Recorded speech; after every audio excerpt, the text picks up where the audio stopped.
আমরা অনেক সময়ই দোকান থেকে বাটার চিকেন বা মাখনি চিকেন কিনে নিই। খেতে যেমন সুস্বাদু হয়, বেশ আলাদা একটা রেসিপি। সেই রকমভাবে রেস্টুরেন্ট স্টাইলে অতি সহজেই ঘরে আমরা বানিয়ে নিতে পারি এই মাখনি চিকেন। নমস্কার বন্ধুরা, বনমালী কুকিংয়ের নতুন একটা ভিডিওতে সকলকে স্বাগত। আজ আমি দেখাবো কিভাবে বাড়িতে সহজেই বানানো যায় এই মাখনি চিকেন। প্রথমে কড়াই গরম করে তাতে কিছুটা দিয়ে দিতে হবে বাটার আর সাদা তেল। এই বাটারটা মেল্ট হওয়া পর্যন্ত, গরম হওয়া পর্যন্ত একটু অপেক্ষা করতে হবে। তেল বাটারটা হয়ে গেলে এর মধ্যে আমরা গোটা গরম মশলা কিছু দিয়ে দেব। 4টে এলাচ, 2টো দারচিনি, 2টো লবঙ্গ এবং আমার 1.5 কেজি পরিমাণ চিকেন আমি রান্না করব, তাই বড় সাইজের 4টে পেঁয়াজ খুব ভালোভাবে পেস্ট করে নিয়েছি। এই পেঁয়াজ পেস্টটা দিয়ে ভালো করে কড়াইতে হতে দেব, যাতে এর কাঁচা গন্ধটা উঠে যাবে।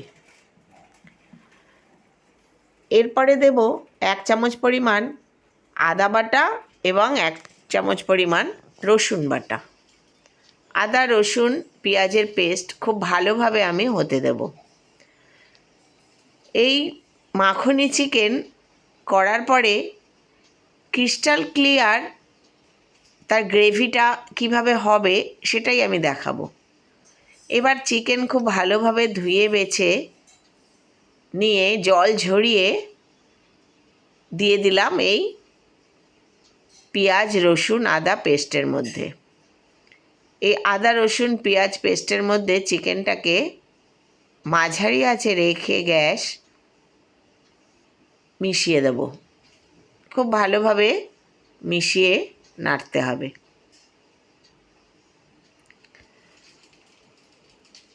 দেখুন, এই রকমভাবে পেঁয়াজের পেস্ট, আদা রসুনের পেস্ট একসাথে মেশানোর পরে এইরকম চিকেনের কাঁচা রঙটা চলে গিয়ে এরকম সাদাটে যখন হয়ে যাবে, তখন এর মধ্যে আমি ভাজা মশলা কিছু অ্যাড করব। ধনে, জিরে, সাদা, কালো গোলমরিচ এবং শুকনো লঙ্কা। এটা শুকনো খোলায় গরম করে গুঁড়িয়ে নিয়েছি। এই গুঁড়ো মশলা আমি বড় বড় 2 চামচ ভর্তি পরিমাণ মেশাবো। লাগলে আপনারা এখানে আরও 1 চামচ দিতে পারেন। এবং এই মশলা সহযোগে চিকেনটা ভালো করে কষাতে হবে। বাড়িতে অতিথি আপ্যায়নে বা অনেক সময় নিজেদের লোককেই খাওয়ানোর জন্য এই রকম আলাদা রকম একটু যদি রেসিপি করেন, তাহলে বাড়ির লোকও বেশ ভালোবাসবে এবং রেস্টুরেন্ট থেকে খেতেও হবে না। এবার আমি এর সাথে মেশাবো, আমার 1.5 কেজি পরিমাণ চিকেন রয়েছে, তাতে আমি 200 পরিমাণ টক দই ফেটিয়ে নিয়ে মিশিয়ে দেব। গ্যাসটা এই সময় কমিয়ে দিয়ে টক দইটা চিকেনের সাথে মিশিয়ে দেব এবং দেব আন্দাজ মতো লবণ দিয়ে দেব।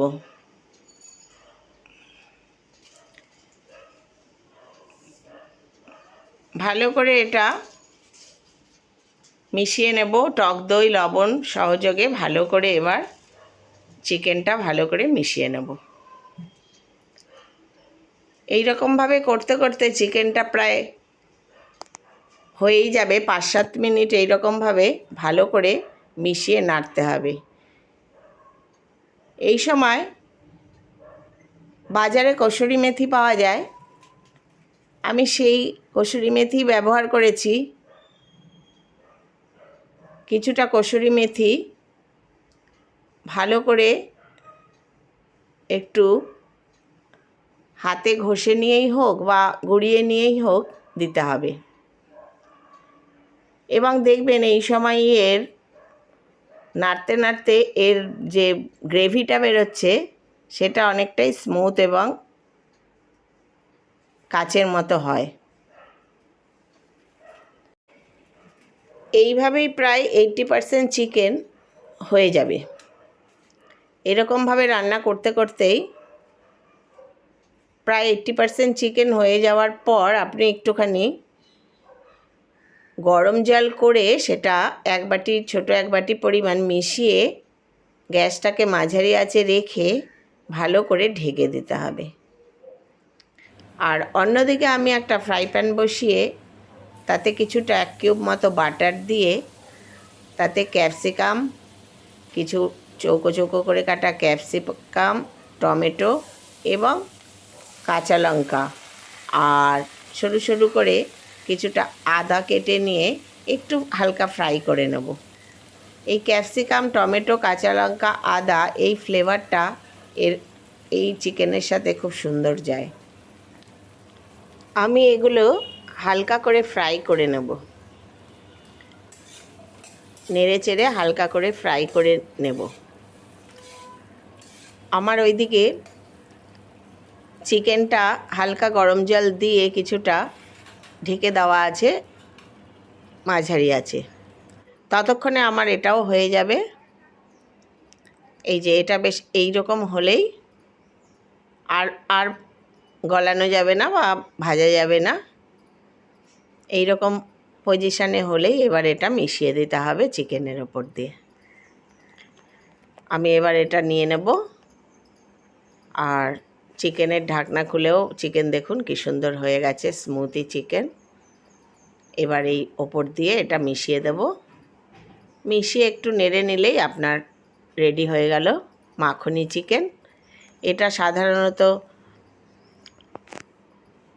পরোটা, লুচি, পোলাও, বিরিয়ানি এগুলোর সাথে খুব সুন্দর লাগে। ভাতের সাথেও খেতে পারেন, তবে বাকি জিনিসগুলোর সাথেই বেশি ভালো লাগে। আমার রান্নাগুলো যদি আপনাদের ভালো লাগে তাহলে প্লিজ লাইক, কমেন্ট এবং শেয়ার করবেন। সাবস্ক্রাইব করে আমার পাশে থাকবেন। ধন্যবাদ।